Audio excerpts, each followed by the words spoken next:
Today, I'm going to tell you why this Tamron 28-75 is just not correct, and this Sigma 24-70 is the truth.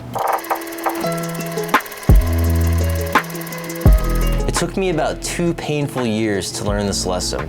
You see, the Tamron is an amazing lens, and you'll find tons of rave reviews about it. The size, the price, the quality, it's all top-notch. And all the reviewers will say it's great, but then they'll quickly mention this small drawback to warn you about its low-end focal reach of 28 versus the Sigma 24. No big deal, right? Just move away from your subject.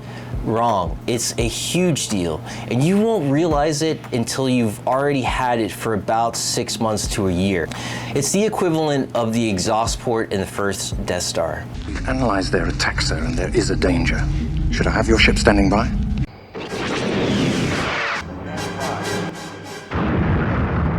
So when you're in situations like this, you're going to need that 24 millimeter point of view. 24 gives you an 84-degree angle of view, whereas a 28 only gives you a 74-degree angle. So in a situation like this, where we're all in a train, you're going to need that 24 degree.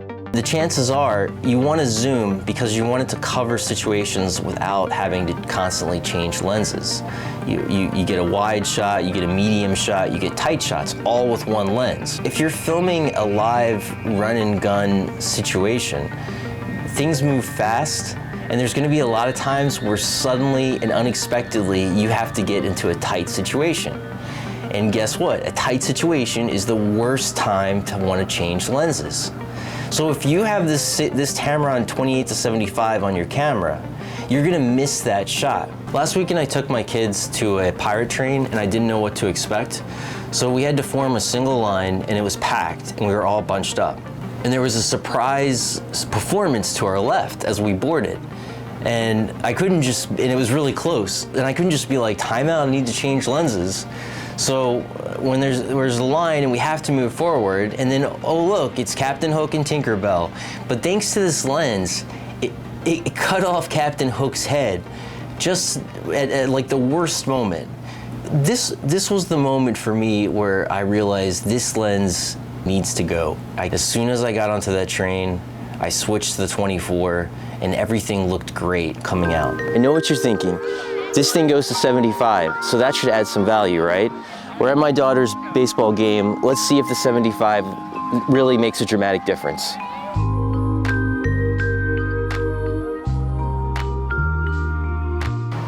Yeah, so you can see, I mean, I haven't seen the clips, but I can see from my camera that it's not gonna do a difference. And so there I am in a situation where I'm in a softball game and it would be nice to be able to clip in a little more. And I mean, again, the 75 just doesn't do anything. It really makes no difference. So here I am 2 years later, accepting the mistake and fixing it with this Sigma 24-70. It's been a very long and difficult thing to accept because 99% of the time, this thing's amazing. But cutting off Captain Hook's head was the last straw. Missing the tracking shot of my daughters dressed as peacock fairies was just unacceptable and demanded action. It wasn't pilot's error. I think it demands a response. So I implore you, don't make the same mistake.